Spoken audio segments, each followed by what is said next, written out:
Sahabat, jumpa kembali dalam program Ngulik Alkitab. Program Ngulik Alkitab ini sebagai sarana media bagi kita untuk belajar, mendalami Alkitab, dan melihat relevansinya dalam kehidupan sehari-hari.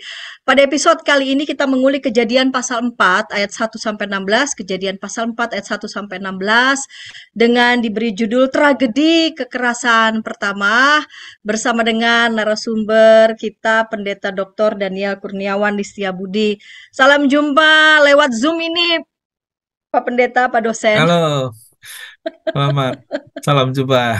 Ya, bersama dengan narasumber Bapak Pendeta Dr. Daniel Kurniawan Listiabudi, mengajar sebagai dosen hermeneutik di Universitas Kristen Duta Wacana, Yogyakarta. Ya, kita mulai dengan bahan bacaan yang mau kita ulik ya, Kejadian pasal 4 ayat 1 sampai Ya, 16 dengan judul Tragedi Kekerasan Pertama. Kita mulai saja dalam doa. Silakan Pak Pendeta boleh memimpin kita dalam doa. oke. Mari kita berdoa.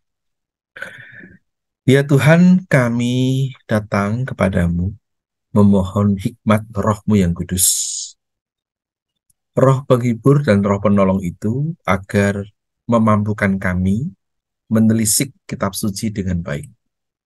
Roh hikmat itu kiranya juga membantu kami memetik makna yang perlu dari bacaan Alkitab ini, terutama ketika kami menelisik, mengulik kisah kekerasan yang pertama kali tercatat dalam Alkitab. Tolonglah kami untuk dapat melakukan ulikan ini dengan baik, sehingga kami dapat kiranya menemukan dan menyajikan hal-hal berguna bagi umat Tuhan di Indonesia yang menyaksikan acara ngulik Alkitab ini. Demi Kristus kami berdoa. Amin. Amin. Saya akan membaca Kejadian pasal 4 ayat 1-16 dan silakan sahabat boleh membaca teks ini dari Alkitab yang sudah para sahabat pegang masing-masing ya. Kejadian pasal 4 ayat 1-16 diberi judul Kain dan Habel. Kemudian manusia itu bersetubuh dengan Hawa, istrinya, dan mengandunglah perempuan itu, lalu melahirkan Kain. Maka kata perempuan itu, aku telah mendapat seorang anak laki-laki dengan pertolongan Tuhan.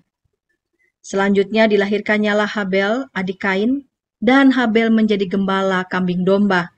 Kain menjadi petani. Setelah beberapa waktu lamanya, maka Kain mempersembahkan sebagian dari hasil tanah itu kepada Tuhan sebagai korban persembahan. Habel juga mempersembahkan korban persembahan dari anak sulung kambing dombanya, yakni lemak-lemaknya. Maka Tuhan mengindahkan Habel dan korban persembahannya itu. Tetapi Kain dan korban persembahannya tidak diindahkannya. Lalu hati Kain menjadi sangat panas dan mukanya muram. Firman Tuhan kepada Kain, mengapa hatimu panas dan mukamu muram? Apakah mukamu tidak akan berseri jika engkau berbuat baik? Tetapi jika engkau tidak berbuat baik, dosa sudah mengintip di depan pintu. Ia sangat menggoda engkau, tetapi engkau harus berkuasa atasnya. Kata Kain kepada Habel adiknya, marilah kita pergi ke padang. Ketika mereka ada di padang, tiba-tiba Kain memukul Habel adiknya itu, lalu membunuh dia. Firman Tuhan kepada Kain, di mana Habel adikmu itu? Jawabnya, aku tidak tahu.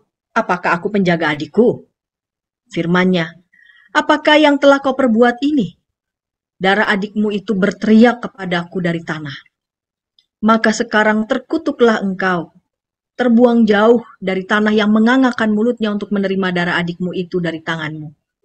Apabila engkau mengusahakan tanah itu, maka tanah itu tidak akan memberikan hasil sepenuhnya lagi kepadamu. Engkau menjadi seorang pelarian dan pengembara di bumi. Kata Kain kepada Tuhan, hukumanku itu lebih besar daripada yang dapat kutanggung. Engkau menghalau aku sekarang dari tanah ini dan aku akan tersembunyi dari hadapanmu, seorang pelarian dan pengembara di bumi. Maka barang siapa yang akan bertemu dengan aku, tentulah akan membunuh aku. Firman Tuhan kepadanya, sekali-kali tidak. Barang siapa yang membunuh Kain akan dibalaskan kepadanya 7 kali lipat. Kemudian Tuhan menaruh tanda pada Kain supaya ia jangan dibunuh oleh barang siapapun yang bertemu dengan dia. Lalu Kain pergi dari hadapan Tuhan dan ia menetap di tanah Nod di sebelah timur Eden. Ya. Pak Pendeta, kita Ya, udah baca nih ya Kejadian pasal 4 ayat 1-16. Kira-kira kisah ini sebenarnya kira-kira ya berkisah Hmm. tentang apa ini? Hmm. Kain petani begitu ya, Habel seorang gembala. Sebetulnya ini kisah ini tentang apa secara umum begitu? Ya. Ya, ini kisah ini itu menarik sekali karena banyak pendapat dan pendapatnya itu berbeda-beda. Beberapa yang sering kali muncul kalau kita bicara kisah ini itu ada yang menyamakan kisah ini adalah kisah permusuhan purba di antara dua saudara. Seperti gaya orang Romawi kuno gitu, kalau bicara soal Romus Remulus semacam itu, tentang bahwa dulu kala itu ada dua orang bersaudara yang lalu bermusuhan gitu. Ada juga yang mengatakan ini sebenarnya pertentangan di antara kaum gembala dan kaum petani. Hmm. Ada juga yang mengatakan ini sebenarnya cerita yang mau membela tradisi imam. Karena Kain Hmm. itu diceritakan jahat, sementara Habil yang mempersembahkan domba lemak itu gaya imam kan, itu Hmm. yang beres gitu kira-kira. Hmm. Jadi Hmm. mau mengunggulkan tradisi imamat yang mengadakan persembahan binatang.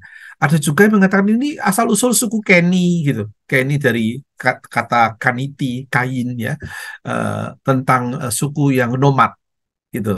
Kenapa Hmm. suku itu nomad ya? Karena Kain lalu pergi-pergi kemana-mana. Jadi ada banyak kemungkinan ini kisah apa gitu.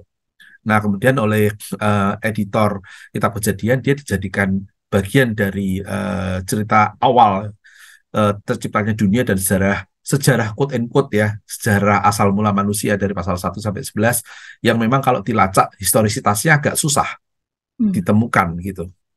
Figur kesejarahan yang historis baru kan tertemukan di pasal 12 ya, Abram.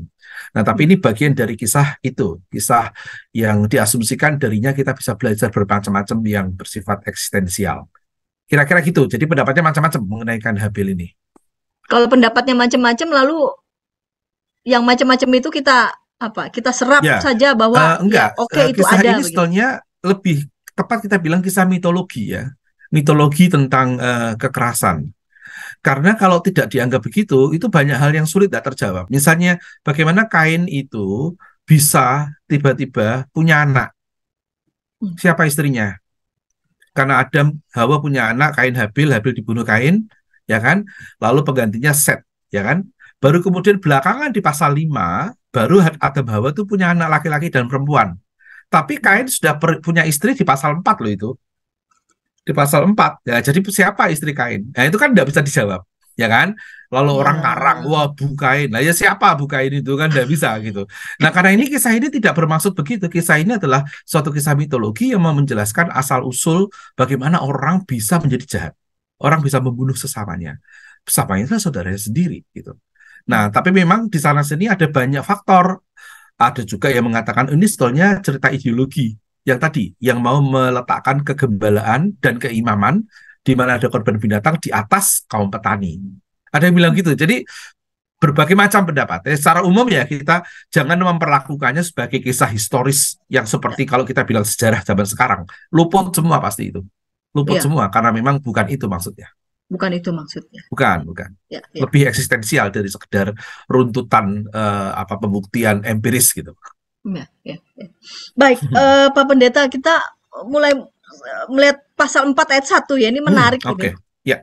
Kemudian manusia itu bersetubuh dengan Hawa, Mm-mm. istrinya, dan Mm-mm. mengandunglah perempuan itu, lalu Mm-mm. melahirkan Mm-mm. Kain. Begitu yang Ya, dituliskan di ya, sana. Maka ya. kata perempuan itu, aku telah mendapat seorang anak laki-laki dengan pertolongan Tuhan. Teks ini Mm-mm. ada di pasal sebelumnya, itu kan pasal 3 ya, tentang manusia jatuh ke dalam dosa. Ketika Tidak ada kata manusia, jatuh dalam dosa loh. ah, Kata dosa baru muncul pasal 4. Nah, itu judul judul LAI judul, aja. Iya, ya judul kata judul dosa tidak LAI ya, ada. kata ya ya ya. Oke ya betul. Kata dosa Nah, sendiri belum belum ada belum. di sini. Pasal Betul. 4 baru ya, ya. Oke, ya. Nah, kalau kita lihat di pasal 3 ketika Ya, manusia baik laki-laki dan perempuan itu ya, kita sebut ya, saja ya, Adam dan Hawa itu ya. di usir begitu ya Ya, ya, ya, dari Taman Eden, lalu ya, kemudian dikatakan di sana eh, dia akan berpeluh ya. mencari makanan, Mm-mm, lalu mm-mm. kemudian eh, istrimu nanti akan bersusah payah, lalu kemudian mengandung dan sebagainya. Ya, ya, Asosiasi secara umum begitu ini konsekuensi dari katakanlah pemberontakan ataupun ya, ya. tindakan yang tidak patut begitu yang Hmm, hmm, mereka lakukan. Namun di pasal 4 ayat mm-mm, 1 pembahasannya menjadi positif begitu ya. Aku telah hmm, mendapat seorang anak laki-laki mm-mm. dengan Pertolongan Tuhan. pertolongan Tuhan. Jadi ada Ya, loh, hadir loh manusia lagi gitu selain aku melalui rahimku gitu kira-kira. ya, ya, ya, ya, ya. Pembuktian gitu. Ya, ya, ya. Nah, ini gini, sebetulnya para ahli justru melihat kalimat Hawa ini sebagai kalimat yang sombong, Hmm. gitu. Jadi, Sombong karena ya, saya jelaskan. Itu kalau bahasa aslinya ya, kata pertolongan tuh mhm, nggak ada. Jadi, kalau kita periksa dalam bahasa aslinya itu kira-kira kalimatnya, aku telah mendapatkan seorang laki-laki dengan Tuhan, gitu. Jadi kata pertolongan tidak ada. Um, Kaniti is et Adonai. Jadi aku telah uh, mendapatkan atau bisa mengadakan seorang laki-laki dengan Tuhan. Nah, tafsirnya macam-macam. Salah satu tafsirnya itu kepongahan Hawa. Gini, nih aku bisa menghadirkan seorang laki-laki, gitu. Itu ada kata et Adonai. Nah, kita masih bingung kata et Adonai ini. Karena et itu petunjuk objek sebetulnya. Ya, ada yang lalu mengatakan dengan Allah, dengan Tuhan. Ada penafsir yang mengatakan jangan-jangan maksudnya Hawa itu seperti Tuhan. Jadi seperti Tuhan itu menciptakan Adam, ada manusia, laki-laki, ya. Lalu dari situ kalau menurut versi Kejadian 3 dibangunnyalah perempuan Hawa, Isyah dari Nah, sekarang si Isyah ini, si Hawa ini bisa juga mengadakan mengadakan is, gitu. Nah, kata dengan pertolongan itu tidak ada masalahnya. Itu kalimat sulit memang. Jadi biasanya orang mengartikan apakah aku telah mengadakan seorang laki-laki dengan Tuhan atau aku telah mengadakan seorang laki-laki seperti Tuhan. Maksudnya seperti Tuhan menghadirkan laki-laki, menciptakan laki-laki, aku juga bisa loh. Gitu. Jadi sebagian besar ahli justru begitu melihat kalimat ini itu kalimat agak pongah hawanya. Seolah-olah seperti hmm, Tuhan bisa menciptakan laki-laki melalui tubuhku juga ada laki-laki. hmm. Gitu. Jadi seolah-olah apa mau mengatakan yang dipikirkan sebelumnya itu semacam hukuman, namun ini semacam pembalikan atau pembuktian ini bagiku bukan Iya, penghukuman, seolah-olah apa begitu? em, boleh dikatakan begitu, walaupun sebetulnya yang pasal 3 itu lebih kepada begini ya, kira-kira ya. Ya. Lebih kepada agak satir itu. Itu kan setelah mereka makan buah pengetahuan itu, kemudian mereka tahu mereka telanjang, Tuhan bertanya kok tahu kamu telanjang, lalu salah-salahan kan. Ada menyalahkan si perempuan itu, perempuan menyalahkan ular gitu kan, kemudian masing-masing kan kena hukuman. Si ular Ya. berjalan dengan perut, si Adam bersusah payah, tanah yang tadinya baik-baik sekarang akan agak ngeyel gitu, sehingga harus disusah payahi baru menghasilkan buah. Dan si perempuan ini akan mengandung, sakit melahirkan. Ini ideologis tuh ya, kisah asal usul. Jadi Ya. kalau ditanya kenapa perempuan itu kalau mengandung mengandung dan melahirkan itu sakit, nah karena cerita ini gitu. Jadi kita asal Hmm. asal usul. Tetapi walaupun kau sakit melahirkan, kau birahi terhadap suamimu. Ini sebenarnya tidak adil. Yang birahi itu kan laki-laki. Lebih gampang birahi gitu kan kepada Hmm. istrinya. Ini kan digambarkan perempuan itu sudah sakit melahirkan masih birahi pula pada suaminya. Nah, tapi bayangannya memang sengaja Hmm. dibuat agak jatuh gitu hawanya, seolah-olah kau mengalami hukuman karena kamu makan buah itu, maka kamu akan mengalami kesakitan dalam melahirkan. Itu artinya seandainya kamu tidak begitu, kalau toh kamu melahirkan tidak akan sakit. Mau bilang gitu kan? Hmm. Walaupun sakit kayak gitu, kamu masih ingin aja. ingin berhubungan seksual Hmm. dengan suamimu. Nah, itu kan agak menghina perempuan sebetulnya. Hmm. Hmm. Nah, nah kalau dibaca dari situ, nah sekarang Hawa mengatakan aku setelah dia bersetubuh dengan Adam, ya Adam bersetubuh dengan Hawa istri, aku mengandung dan lalu melahirkan laki-laki seperti Tuhan. Jadi kalau mau mengatakan gue sejajar, gitu kira-kira. Jadi kalau mau dikatakan ucapan syukur juga bisa kalau baik-baik gitu mengartikannya, tapi kalau memperhatikan kata pertolongan itu tidak ada. Kata eser, pertolongan itu bahasa Ibrani kan eser. Sejauh saya tahu itu tidak ada kata eser. Saya bisa periksa sih teksnya. Di samping saya ini ada Alkitab bahasa Ibrani. Saya bisa lihat segera di pasal yang keempat, ya itu kalimatnya wa adam yada et hawa isto wa tahar la talet et kayina. Nggak ada kata eser, nggak ada kata pertolongan. Jadi seperti pernyataan gitu. Aku bisa melahirkan laki-laki. Nah, silakan mau dibaca apa ini? Kalau tadinya dia agak dilecehkan, penuh birahi pada suaminya, sakit tapi masih birahi, sekarang dia melahirkan laki-laki. Ini Gitu, memang semacam ini teks apa? sulit. Penunjukan Ya, eksistensial. ya, ya, ya, itu bagus. Itu lebih tepat begitu daripada bersyukur, menurut saya. Baiklah, kita lanjutkan segmen kedua, namun sebelumnya kita dengarkan pesan-pesan berikut ini. Dari gungkungan malam gelap. Nyanyikanlah nyanyian baru. Setiap hari Rabu, pukul 12 waktu Indonesia Barat. Dapat Anda nikmati di channel Lagu Rohani YKB GKI TV.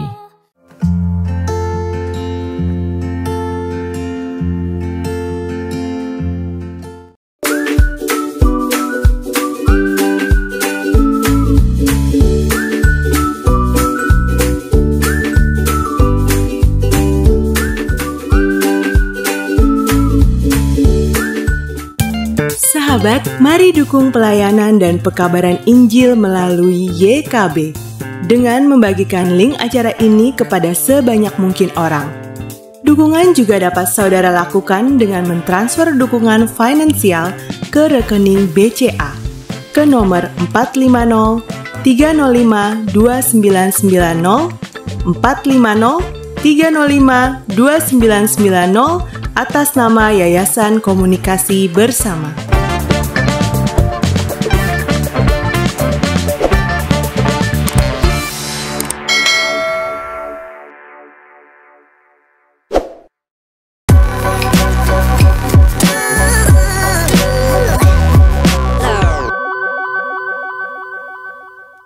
Sahabat, senang masih bersama dengan kami dalam program Ngulik Alkitab. Pada episode kali ini kita mengulik Kejadian pasal 4 ayat 1-16 dengan judul Tragedi Kekerasan Pertama.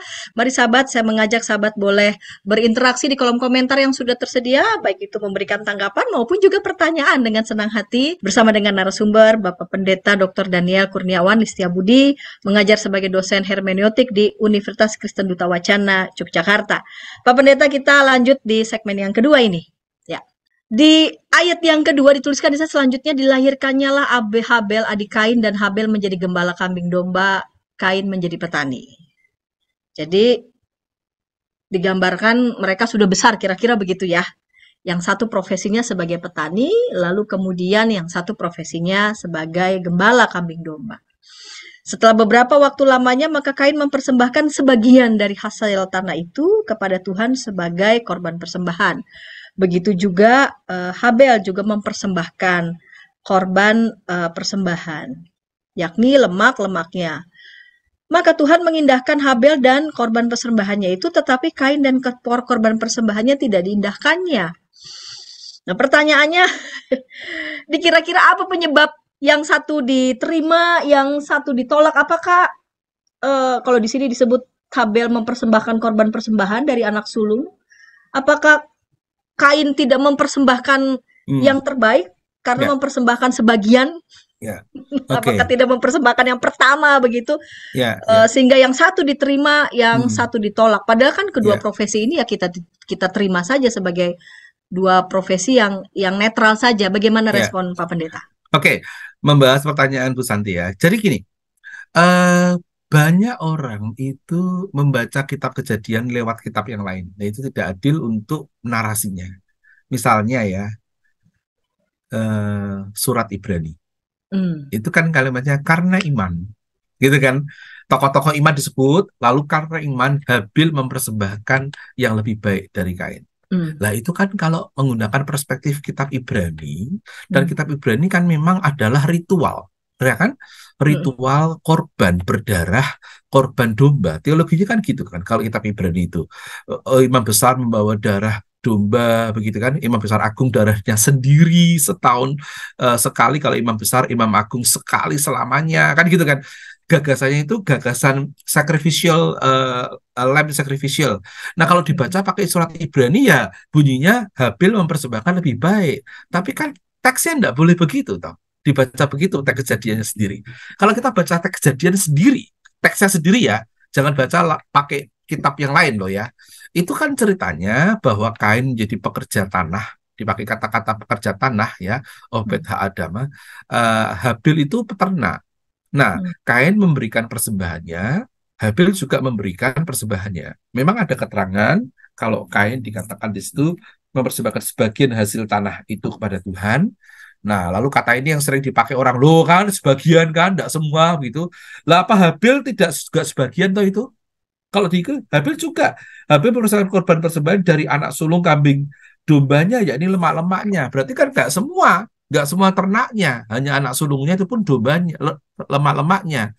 Kenapa itu dianggap lebih baik oleh kelompok seperti penulis surat Ibrani? Ya karena kepentingan teologinya memang memikirkan bahwa persembahan sakrifisial yang berdarah domba lemak itu lebih baik.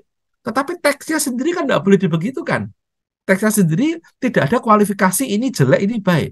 Yang ada adalah bahwa Kain mempersembahkan sebagian hasil tanah, Habil mempersembahkan lemak dari sulung dombanya. Nah, memang di sini ada kesan implisit karena ada kata domba, sulung, lemak, kesan bahwa yang membuat ini kayaknya memang membela gembala, harus diakui. Seperti bagian segmen 1 tadi yang saya bilang. Salah satu kemungkinannya kan ini mau menunjukkan profesi gembala lebih baik. Atau paling tidak suasana imamat itu lebih kuat ya kan dalam penulisannya, sehingga lalu kegembalaan dengan persembahan lemak dan domba itu lebih baik gitu. Tapi teksnya sendiri sebetulnya tidak boleh dikatakan langsung begitu. Ya diterima saja bahwa Kain mempersembahkan yang hasil dari pekerjaannya, Habil juga. Begitu saja. Memang ada catatan tadi itu, berarti ada indikasi dari pengarang untuk menyisipkan ide bahwa persembahan domba dan lemak lebih baik. Tapi tidak dikatakan eksplisit loh ya. Itu dugaan kita siapa yang ngarang atau pengaruh apa pada teks ini.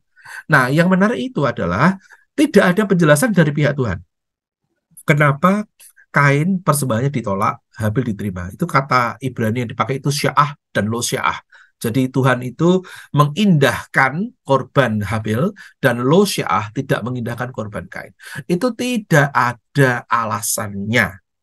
Menurut para ahli PL ya, yang membebaskan dirinya dari pengaruh surat Ibrani loh ya, itu mereka mengatakan ini itu adalah fakta yang sering dialami manusia. Yakni dalam hidup ini kadang-kadang orang akan mengalami apa yang disebut ketidakadilan yang tak terjelaskan. Ketidakadilan yang tak terjelaskan. Ada dua orang bersaudara, satu pintar, satu bodoh. Ada dua orang bersahabat, satu punya nasibnya beruntung terus, satu sial melulu gitu. Ada banyak peristiwa dalam hidup ini yang tidak terjelaskan sebab-sebabnya. Dalam teks ini tidak ada tuh sebabnya. Kenapa Tuhan menolak persembahan Kain dan menerima persembahan Habil? Tidak ada juga kalimat Habil mempersembahkan lebih baik. Tidak ada. Itu baru belakangan di kitab Ibrani. Itu baru ketika kita menelisik kemungkinan suasana imamat yang mendukung gembala. Tetapi teksnya sendiri dibuat relatif netral aja. Nah, kalau guru sekolah minggu malah ngarang itu. Oh, itu gara-gara asapnya. Asapnya miring sama lurus, ngarang banget tuh gara-gara lihat komik sekolah minggu, asapnya Kain itu miring, Habil lurus. Lalu cerita begitu di sekolah minggu, anak-anak Kain ditolak itu karena tandanya adalah asapnya miring. Nggak ada. Kalau kita mau menyalahkan guru sekolah minggu itu nggak bisa, bang, dia dibegituan oleh guru sekolah minggu sebelum dia. Ya itu turun-temurun ceritanya urut gitu. Kalau teksnya kita ikuti, lihat teksnya, kan kita nafsir Alkitab lihat teksnya. Tidak ada alasan. Yang ada adalah keputusan dari Tuhan. Ini diindahkan, itu tidak diindahkan. Nah, sekarang pertanyaannya begini. Kalau terjadi seperti itu dalam hidup ini, maka what should we do? Kain melakukan kekerasan. Dia marah kan atas realitas yang tak bisa dia pahami. Ketika ada ketidakadilan ilahi yang sebab sampai misterius, Kain lalu menjadi marah dan lalu membunuh, walaupun diingatkan sebetulnya. Nah, jadi pertanyaannya reflektif untuk kita tuh begini. Kalau dalam hidup ini saudara kita atau sahabat kita atau orang yang bersama-sama melakukan penyembahan pada Tuhan, berbakti kepada Tuhan, satu beruntung, satu tidak. Satu mendapatkan yang baik, rasanya satu tidak. Apakah yang tidak ini kemudian berhak marah dan membunuh saudaranya? Iri hati dan marah pada saudaranya. Sebetulnya marahnya pada Tuhan, tapi nggak berani kan. Lalu ditransfer ke pihak yang lebih lemah. Gara-gara yang pihak yang lebih lemah itu beruntung atau mendapatkan berkat, sementara dia tidak seterberkati saudaranya. Nah, jika itu terjadi dalam hidup ini, gimana? Itu banyak kasus seperti itu. Beda nasibnya, beda peruntungannya, beda wajahnya. Yang satu misalnya sangat mudah diterima oleh komunitas, yang satu tuh musuhnya di mana-mana, misalnya gitu. Yang satu misalnya sangat cerdas, yang satu sama sekali sulit mengikuti sekolah. Yang satu beruntung dengan segala macam badan yang lengkap, yang satu mungkin disable gitu. Padahal nggak ada sebab-sebab yang bisa dijelaskan. Terus gimana? Apakah kita lalu mau menjadi pelaku kekerasan pada orang lain yang beruntung itu? Nah, para ahli PL lebih banyak menegaskan itu, Bu Santi. Gimana sikap kita lalu, prototipe percakapan Tuhan dengan Kain menjadi sangat bermakna di situ, sebetulnya, kalau kita lihat. Ya, jadi persoalannya ketika Kain sepertinya memang kalau di sini kan di ayat 6 dikata firman Tuhan kepada Kain, mengapa hatimu panas dan mukamu muram? Itu rasanya ini kalau menurut pembahasan di sini ya, firman Tuhan ini betul-betul tidak tahu ya, atau sebetulnya sedang mengajak Kain untuk biasa kan kalau misalkan kita lagi kesel marah begitu ya, diajak untuk merasionalisasi begitu, merasionalkan apa sih yang membuatmu menjadi marah begitu. Coba dong diurai, coba dong dipaparkan. Ya. Apakah mukamu tidak akan berseri jika engkau berbuat baik gitu. Jadi seperti Tuhan mengajak Kain untuk bicara dari hati ke hati, apa sih yang membuat ia menjadi marah begitu. Bagaimana respon Pak Pendeta? Nah, ini menarik juga karena Tuhan hanya ngomong sama Kain, nggak ada ngomong sama Habil. Ya, coba perhatikan. Kain itu namanya dikasih keterangan. Kaniti is et Adonai. Kaniti itu bisa mendapatkan, bisa berarti lembing. Habil, nggak ada keterangan. Lihat itu, ketika Hawa melahirkan Habil kan sudah kita aja. Habil itu artinya asap. Kain itu artinya lembing. Ketika Kain lahir, ada kalimat dari ibunya. Ketika ada persembahan ini, Habil diterima persembahannya, Kain tidak. Tuhan urusan hanya sama Kain. Bayangkan aja. Habil itu nggak ada omongnya apa-apa. Dia tahu-tahu dibunuh gitu aja. Nanti di padang. Dia nggak ngomong apapun. Bahkan setelah dia dibunuh, baru darahnya omong. Ironis kan ini? Si asap ini tuh tidak omong apa-apa. Sementara Kain itu diajak ngomong nih sama Tuhan. Diskusi, termasuk yang Bu Santi tanyakan. Bukan hanya Tuhan, ibunya tuh loh memberi predikat ketika dia lahir. Kaniti is et Adonai. Lalu ketika dia marah, Tuhan urusan. Loh, kenapa kamu marah? Kenapa wajahmu muram? Itu kalimat aslinya itu wajipalu pano. Kenapa kamu wajahmu jatuh? Nah, para ahli itu menduga wajah jatuh itu marah. Ya, hatinya panas, wajahnya jatuh. Tetapi Gerrit Singgih, dosen di Tawacana itu menggunakan pendekatan timur. Kain marah itu karena malu. Wajahnya jatuh, hilang muka, malu, dipermalukan oleh Tuhan. Karena dia ditolak tanpa penjelasan yang jelas. Persembahannya ditolak gitu aja. Orang kalau persembahan ditolak tanpa penjelasan yang jelas itu bisa marah, bisa malu kalau orang timur. Orang timur kalau malu bisa mengerikan, bisa membunuh. Ya kan? Banyak kasus orang hanya perkara hal kecil aja, uang 10.000 bisa membunuh gitu, karena dipermalukan. Nah, tapi ketika Kain diajak bicara ini, berarti Kain penting kan sebetulnya. Tuhan merespon begini kira-kira. Bahwa sebab penyebab pilihanku menerima persembahan Habil dan menolak persembahan itu tidak kujelaskan. Tetapi apakah dengan tidak adanya penjelasan dariku, kamu berhak marah? Gitu. Ini kan kritik ya. Orang kadang-kadang diminta untuk mengolah ketidakadilan ilahi atau ketidakjelasan misteri atau ketidakmampuannya dia memahami realitas itu sedemikian rupa, diajak merenung. Tetapi hati-hati loh, jangan kalau kamu tidak paham terus kamu marah dan kemudian kamu membiarkan dirimu dikuasai oleh, lah ini lanjutannya. Kalau Bu Santi lihat itu kan ada kalimat dosa untuk pertama kali yang muncul di situ. Dosa mengintip di depan pintu, ya kan? Itu hataat Roberts, itu kira-kira gini terjemahnya. Dosa itu mengendap-endap seperti binatang. Jadi lurking at the door, jadi berbaringnya bukan melumah gini, bukan telentang. Berbaringnya itu gini, kayak mencari celah gitu loh. Di depan figurasi pintu. Dosa itu mengintip di depan pintu. Kalau kamu marah, tidak bisa berbuat baik, kamu tidak bisa mengangkat lagi wajahmu, tidak bisa menemukan wajahmu lagi, kamu tidak bisa menguasai dirimu yang tidak bisa mengerti sebab-sebab ketidakadilan ini, dan lalu kamu jadi sangat emosional, marah. Ingat loh, hati-hati. Itu ada figur lain, namanya dosa. Dia tuh kayak binatang, mengintip.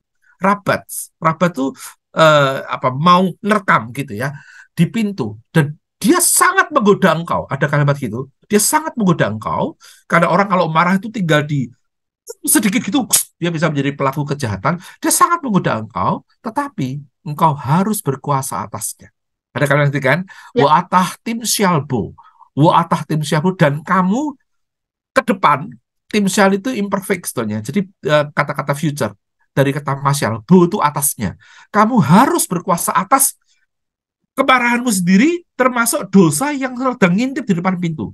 Kata rabats itu dekat dengan figurasi noun robets. Robets itu dalam bahasa Akadia itu semacam roh jahat. Jadi kalau kamu marah, itu ada roh jahat yang ngintip di depan pintu. Dia mau menguasai kamu, menerkam kamu, tapi kamu harus berkuasa atasnya. Nah, yang Bu Santi dan teman-teman pendengar mungkin belum banyak tahu adalah versinya ada dua sebetulnya. Versinya itu ada wa atah tim syalbu, dan kamu harus berkuasa atasnya. Tapi ada versi lain, konon malah lebih tua, itu wa atah tamaslibu. Ini kalau kita meneliti teks ini, itu ada keterangan dalam studi para penafsir ya, mereka melihat teks-teks Ibrani termasuk targum kodek-kodek yang kuno itu ada kemungkinan versi yang lain itu tamaslibu. Tamaslibu itu dan kamu pasti akan dikuasai olehnya. Tetapi kemudian para ahli masoret ini, bahasa Ibrani, mereka memilih yang tim syalbu. Saya bisa mengerti itu. Coba seandainya mereka memilih yang wa'atah tamaslibu, kamu pasti akan dikuasai olehnya. Teks ini bisa menjadi alasan orang untuk menjadi pelaku kekerasan. Karena kalau kita sedang marah, ada dosa mengintip, kita pasti kalah. Gitu kan? Tapi oleh teks penulis Ibrani dan editornya tidak dipakai versi yang itu. Dipakai versi yang wa'atah tim syalbu. Dan kamu harus berkuasa atasnya, walaupun berat. Kain gagal. Tapi Kain, itu berarti kita yang lain diminta tidak seperti Kain. Walaupun sangat berat, karena ketika kita marah atau malu terhadap realitas yang kita tidak tahu bagaimana kita mau mentransfer kemarahan kita ke pihak lebih lemah, dalam hal ini adik kita yang adalah si Asap, namanya aja Asap, bayangkan aja. Hati-hati, kamu harus kuat, karena sulit sekali. Dosa itu kayak binatang itu, mengintip di depan pintumu. Tapi kamu diberi challenge, harus berkuasa atasnya. Dan Kain gagal. Nah itu. Cerita ini gagal kayaknya. Tetapi pesannya supaya kita tidak seperti Kain, maksudnya kan begitu. Ya. Ya kan? Jadi ada apa ya? Dosa itu mengintip, arti mereka dosa itu melihat ada celah yang sangat potensial. Itu lubang begitu ya, hole, yes. Lubang begitu. Wa'atah rabats gitu. Dan lubang ini siap tinggal dimasuki saja begitu ya. Persis seperti itu. Bayangannya seperti itu. Jadi seperti animal lurking at the door gitu, kata para ahli. Seperti bayangkan singa yang mengendap-endap mau menerkam sesuatu, atau citah menerkam sesuatu, atau kucing mau menerkam tikus. Pokoknya begitu. Jadi dia sedang mengendap-endap menguasai kamu supaya kamu menjadi agen dari kekerasan. Dan Kain kalah. Jadi ingin hendak ditunjukkan posisi Kain sebetulnya posisi yang rentan. Yes. Siap di. Walaupun rentan, wa'atah tim syalbu. Kamu harus berkuasa atasnya. Gitu pesannya. Bahwa dia gagal, ya dia gagal. Ya. Baik Pak Pendeta, kita lanjut segmen ketiga ya. Namun sebelumnya kita dengarkan pesan-pesan berikut ini. Oke. Tanganku dipegang. Injil dalam Melodi. Setiap hari Kamis, pukul 12 waktu Indonesia Barat. Dapat Anda nikmati di channel Bedah Lagu YKB GKI TV.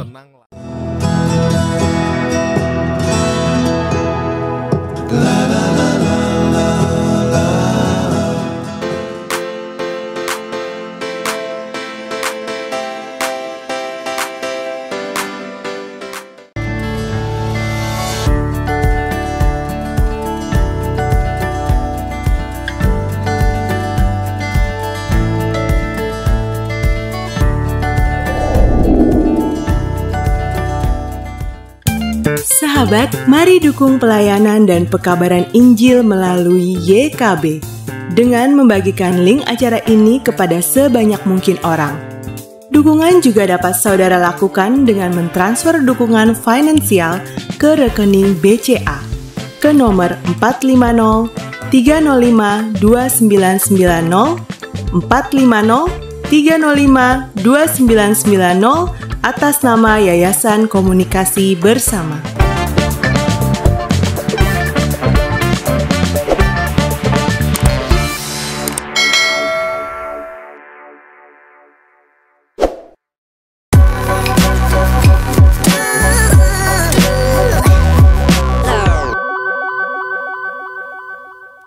Sahabat, senang masih bersama dengan kami dalam program Ngulik Alkitab. Pada episode kali ini kita mengulik Kejadian pasal 4 ayat 1-16 dengan judul Tragedi Kekerasan Pertama.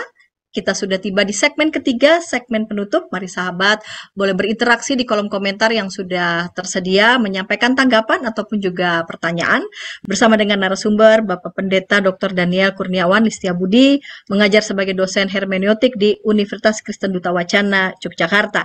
Pak Pendeta, kita tiba di segmen yang ketiga ini, segmen penutup. Di pasal 7 dikatakan di kalimat terakhir ya, ia sangat menggoda engkau tetapi engkau harus berkuasa atasnya. Jadi boleh dikatakan Kain sudah diperingatkan, gitu ya. Ayat 7 ya, ayat 7. Ya, di ayat 7. Ayat 8. Kata Kain kepada Habel adiknya. Marilah kita pergi ke padang. Ketika mereka ada di padang, tiba-tiba Kain memukul Habel, anak adiknya itu, lalu membunuh dia. Jadi di ayat 7 boleh dikatakan Kain sudah diperingati ya. Ya. Namun ternyata Kain tidak dapat menundukkan kemarahannya yang sudah sangat besar itu. Betul.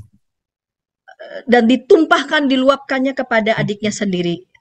Yang posisinya lebih lemah ya itu ya. Dipukulnya adiknya. Firman Tuhan kepada Kain, di mana Habel adikmu itu? Jawabnya, aku tidak tahu. Apakah aku penjaga adikku? Ya. Ini bagaimana Pak Pendeta meresponnya sampai sedemikian betul. apa tragisnya begitu ya? Diajak bicara dengan harapan Kain mampu untuk bisa menguasai diri ya. Sekalipun mungkin pada saat itu belum bisa dia mengerti, dia cerna betul apa yang sesungguhnya sedang terjadi. Iya. Tapi kemarahan ataupun rasa malu itu sudah terlalu sangat besar sehingga dia membunuh adiknya sendiri dan mengatakan, aku tidak tahu apakah aku menjaga adikku. Ya. Itu ironis ya. Iya. Ya, ini menariknya begini Bu Santi. Dalam teks asli itu ada kerusakan teks. Jadi kalau kita lihat bahasa Ibraninya, itu cuman gini tulisannya. Kata Kain kepada Habil adiknya, gitu. Ketika mereka tiba di padang, Kain memukul Habil adiknya dan membunuh dia. Jadi kata-kata marilah kita pergi ke padang itu tidak ada dalam teks karena teksnya rusak. Itu ceritanya. Jadi lalu para ahli terutama LXX ya, Septuaginta, itu menambahkan logika apa yang paling masuk, kalimat apa yang paling masuk. Karena kalau teks Ibraninya cuman maka kata Kain kepada adiknya, lalu rusak teksnya. Ketika mereka tiba di padang, Kain memukul dia. Nah, kata-kata apa itu? Maka diusulkanlah, marilah kita pergi ke padang. Gitu. Jadi itu informasi tekstual ya. Tapi sekali lagi, yang omong Kain, Habil itu nggak ada omongnya. Sama sekali. Namanya Asap, tidak ada omongnya, menjadi sasaran dari kemarahan kakaknya, diajak ke padang, Mau. di situ dipukul dan dibunuh, ya. Setelah dibunuh, diingkari pula. Diingkari bahwa ada peristiwa itu. Ya, ini ketika Tuhan berkata kepada Kain, di mana Habil adik? Itu Kain kan jawabnya pertama kali, aku tidak tahu. Lo yadaiti, gitu. Aku tidak tahu. Lalu ditambah lagi, apakah aku menjaga adikku? Itu dipakai kata penjaga itu, kalau penjaga kan syamar ya dalam bahasa Ibrani. Itu shomer, jadi orangnya. Apakah aku menjaga adikku? Hashomer, Ahi Anoki, gitu. Ahi Anoki, apakah aku ini tukang jaga adikku? Padahal dia membunuh adiknya loh. Dia yang mengajak adiknya ke padang, adiknya nggak ngomong apa-apa, dibunuh. Ditanya oleh Tuhan, dia bilang nggak tahu. Sudah nggak tahu, apakah aku penjaga adikku? Jadi dia mengingkari perbuatannya. Bukan hanya mengingkari fakta dia tahu, bahkan dia sengaja mengajak marilah kita pergi ke padang. Setelah membunuh, dia pun masih menggugat. Kok tanya aku, apakah aku yang menjaga adikku? Padahal dia yang membunuh. Nah, baru setelah ini, Tuhan marah. Apa-apaan ini? Darah adikmu berteriak-teriak padaku dari tanah yang mengangakkan mulutnya. Jadi Habil baru omong setelah mati. Coba bayangkan Bu Santi, ironisnya cerita ini. Dia nggak ngomong selama hidup. Mana ada. Dilahirkan ya Hawa nggak kasih komentar. Bayangkan aja. Mempersembahkan korban ya diterima gitu aja. Kain diajak diskusi Tuhan, Habil tidak sama sekali. Mana ada kalimat gini, Tuhan berkata kepada Habil, bagus persembahanmu. Nggak ada. Sama sekali dia diem. Namanya pula Asap sementara. Diajak kakaknya ikut ke ladang, dibunuh, mati. Begitu mati, darahnya omong, berteriak-teriak. Nah ini kalau mau lihat ceritanya itu diceritakan dengan begitu rupa, tentang kemalangan seorang bernama Habil, tentang kepongahan Kain sejak digandung oleh kalimat ibunya tadi itu, ya kan ada kemungkinan itu kalimat menyamakan diri dengan Tuhan tadi, ya. Kain yang tidak bisa mengolah ke realitas yang tidak bisa dia pahami, kenapa dia tidak seberuntung adiknya, marah dan malu, sudah diingetin ada dosa mengintip kayak binatang buas mengintip kamu, kamu harus berkuasa atasnya, dia kalah. Merencanakan pembunuhan, mengajak ke padang, membunuh, habis membunuh, bilang nggak tahu, habis nggak tahu, bilang, apakah aku penjaga adikku? Gila nggak kayak gini nih?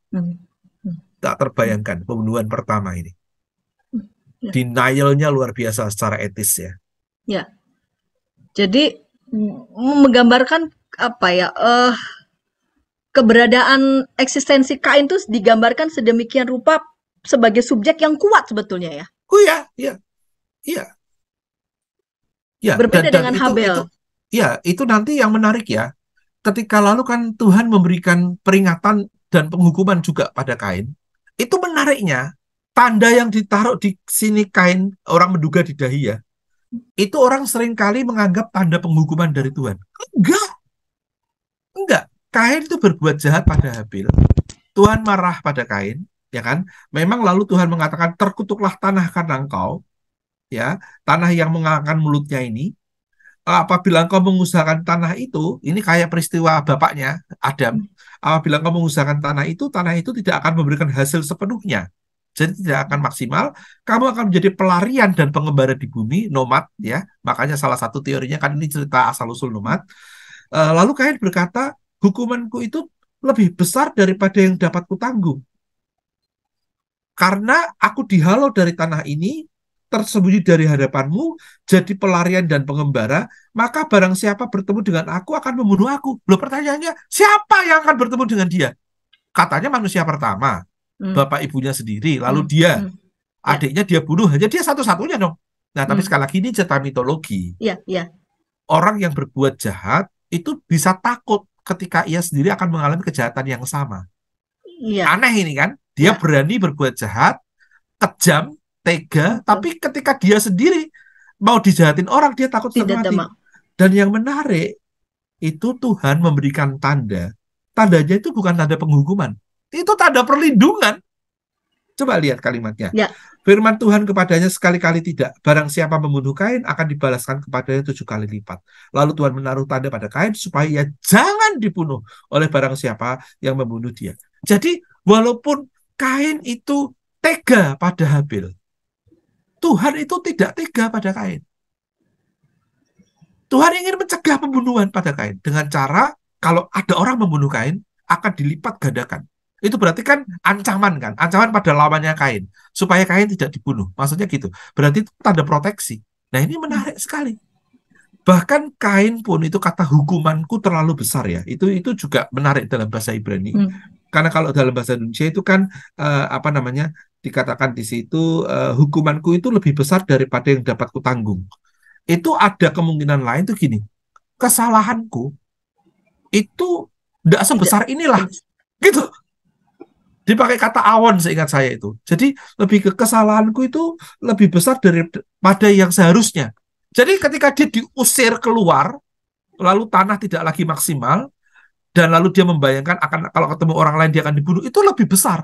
Jadi kira-kira Kain masih mau bilang bahwa Tuhan tidak adil? Ya, Kain pengecut lah. Jelas orang ini pengecut gitu. Tuhan tidak adil gimana? Enggak, dia ngeles aja. Jadi dia tukang ngeles gitu loh. Dia membuat kesalahan, ketika Tuhan menghukum dia masih memperkarakan hukuman Tuhan itu. Bisa saja implisit apa dia boleh bilang, dibilang Kain masih mau tetap membenarkan diri begitu? Iya. Ya. Jadi mengatakan, lihat dong penyebab mengapa aku begitu. Kira-kira begitu kan? Iya, jadi gitu. hukumanku itu terlalu besar. Lihat dong mengapa aku melakukan itu gitu. Ya. Sebetulnya inti semuanya ini kamu, hai Tuhan, gitu. Banyak orang gitu kan, kalau marah gitu lalu disalurkan ke orang lain, sebetulnya nyalain Tuhan sebetulnya. Hanya karena sama Tuhan marahnya nggak berani aja. Dia terus-menerus merasa menjadi korban, padahal dia pelaku kekerasan. Aneh kan? Dia pelaku tindakan kejahatan, tapi dia merasa dia itu korban sebetulnya. Paling tidak korban dari siapa? Dari ketidakadilan Tuhan. Dihukum masih ngeyel. Wah, ini terlalu besar dong, nggak cocok dong loh. Gimana sih? Tapi yang hebatnya Tuhan itu memberikan tanda perlindungan. Sebetulnya maksudnya supaya stop, jangan lagi berlanjut. Tetapi tidak bisa. Ternyata juga terjadi terus-menerus. Ada kalau kita lihat itu Kain punya anak, ya, lepas dari siapa istrinya, Lameh itu, Lameh itu kalau Kain dibalaskan sekian kali, Lameh lebih lagi. Dia membunuh orang muda yang menghina dia dengan kata-kata. Jadi pembunuhannya jalan terus ternyata gitu. Jadi manusia itu mau diceritakan dalam kisah ini itu memang tukang balas dendam dan tukang bunuh gitu. Kalau tidak bisa menguasai dirinya. Tapi itu tidak yang ideal. Bahwa ada godaan untuk menjadi pelaku kekerasan karena marah atau malu atau karena merasa tidak adil ataupun itu ada. Tetapi gugahnya selalu wa atah tim syalbu. Kamu harus berkuasa atasnya. Nah, yang aneh, pelaku kekerasan kayak Kain ini, begitu melakukan kekerasan, dia tidak bertanggung jawab. Tidak berani menanggung jawab, pura-pura nggak tahu, malah menggugat Tuhan, apakah aku menjaga adikku, dihukum, malah bilang hukumanku terlalu besar. Bayangkan aja itu. Kayak gitu kualitas manusia itu. Ini cerita ini ngeri sekali. Untuk membidik manusia, pelaku kejahatan kekerasan itu selalu punya defense mechanism untuk mencari siapa yang salah sebetulnya. Dan dia selalu merasa dia benar. Bahkan dia selalu minta dibela. Ketika pun berhadapan dengan Tuhan, dia masih tetap bisa ngeles gitu. Bayangkan aja tuh, kayak gitu. Ya. Kayak gitu. Nggak ada satrianya sama sekali. Nggak ada gini, Tuhan, aku bersalah, hukumlah aku. Ku tanggung ini. Nggak ada. Hukumanku terlalu besar. Gitu. Bayangkan orang kayak gitu. Melakukan pembunuhan. Aku nggak tahu di mana adikku. Apakah aku penjaganya? Bayangkan ini. Itu kan tipologi manusia yang paling pintar gitu, mencari excuse untuk membenarkan tindakan kekerasannya sendiri, asal jangan terkena pada dirinya gitu. Sejauh bukan saya yang kena. Nah, itu tipologinya kisah ini. Ngeri ya. Pak Pendeta, boleh saya mundur ayat 10? Boleh, silakan. Ya.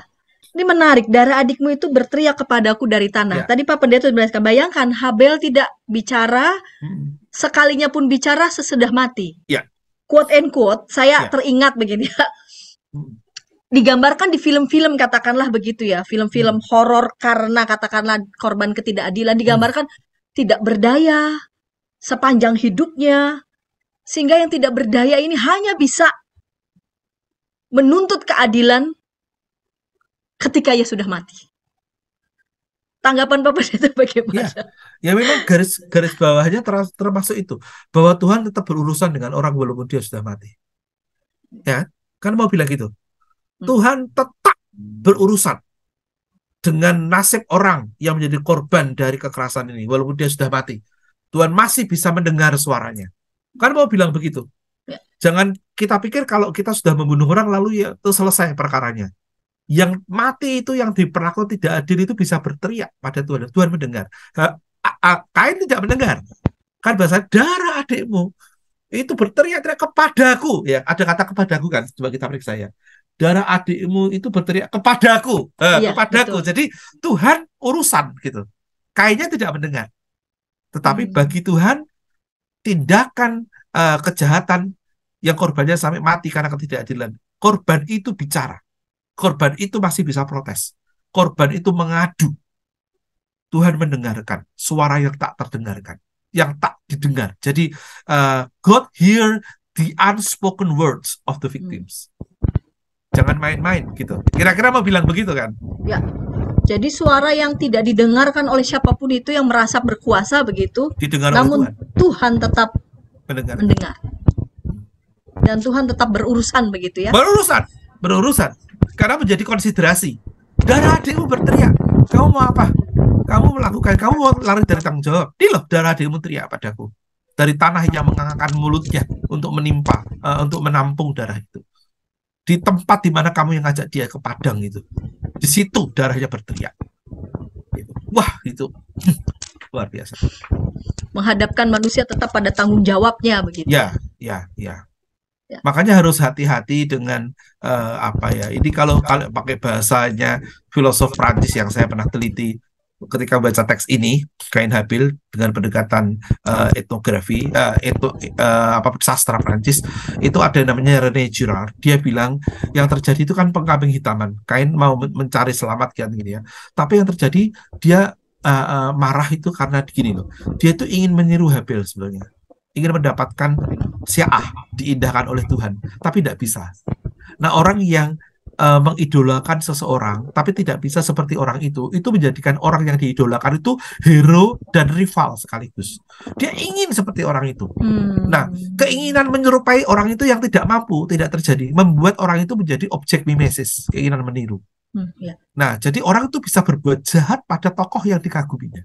Karena soalnya ingin meniru tapi tidak bisa, terhina dia. Gitu. Itu teori Girard sih begitu, Bu Santi. Menarik ya. Jadi yang ia kagumi, ia ingin sampai seperti dia, tapi bisa. Juga sekaligus saya membencinya karena saya nggak bisa. Ya.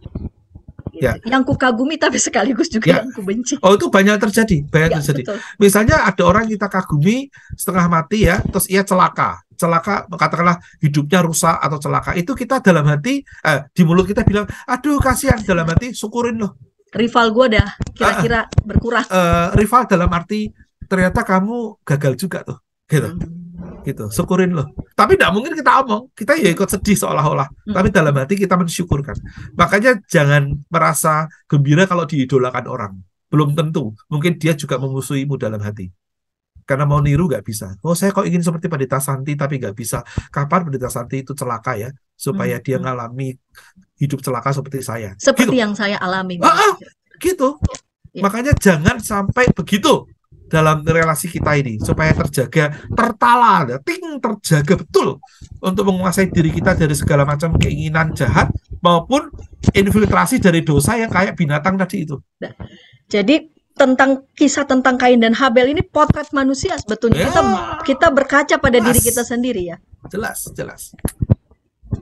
Itu poinnya. Dan yang menarik kan Tuhan tadi. Tuhan walaupun Kain itu mengabaikan hidup Habil, Tuhan tidak mengabaikan hidup Kain. Itu loh.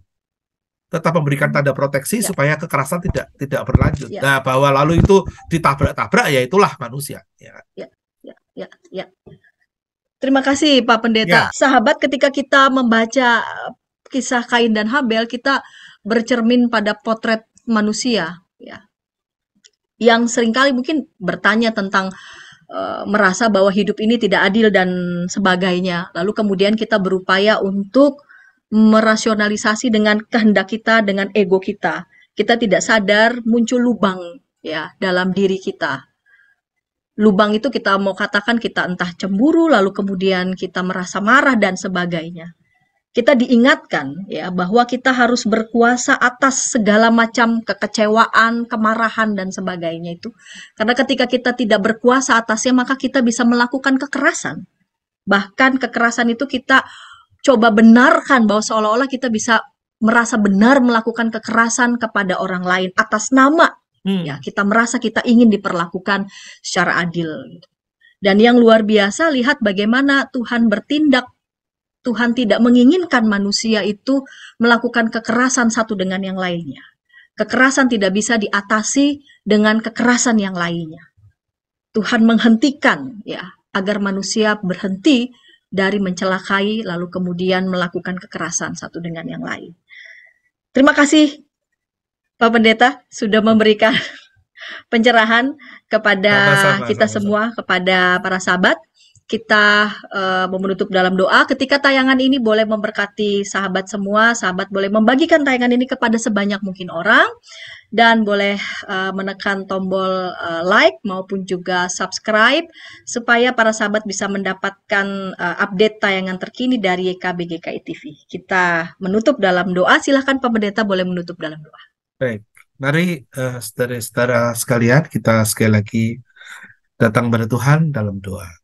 Ya Tuhan, hidup kami ini rentan, bahkan rentan terhadap emosi, kemarahan, kejahatan yang ada dalam diri kami sendiri. Tuhan, hidup kami mudah dipengaruhi oleh berbagai macam hal, sehingga alih-alih menjadi pembawa damai, kami tergoda untuk menjadi pembawa kekerasan. Tolonglah kami, ya Tuhan, agar mengingat sabda-Mu, bahwa kami dipanggil untuk menguasai diri kami sendiri. Diri kami ini kiranya Tuhan juga sertai dengan Roh-Mu, agar kami lebih kuat. Bahkan kami menyadari sendiri kami tak akan mampu. Hadirlah ya Tuhan, tolonglah kami, matangkanlah kami, teguhkanlah kami, terutama ketika di depan kami terjadi persimpangan jalan. Kami diminta memilih jalan kekerasan, jalan mudah, jalan membinasakan, menciderai, melukai orang, atau jalan damai yang mungkin lebih berkelok, lebih sempit, lebih menyangkal diri, tetapi yang menghasilkan kultifikasi diri, pemekaran batin, sehingga hidup kami lebih lama, lebih matang, dan semoga menyerupai kehendak Tuhan sendiri. Jalan itu sulit, mampukanlah kami ya Allah, supaya sejak dari dalam hati kami melibatkan Dikau, agar kami dapat menjadi pembawa damai. Dan dalam hidup, lewat tutur kata, tindakan, pilihan-pilihan, nilai-nilai, sikap, dan segala macam realitas hidup kami dapat sungguh-sungguh menyatakan diri sebagai agen-agen damai-Mu.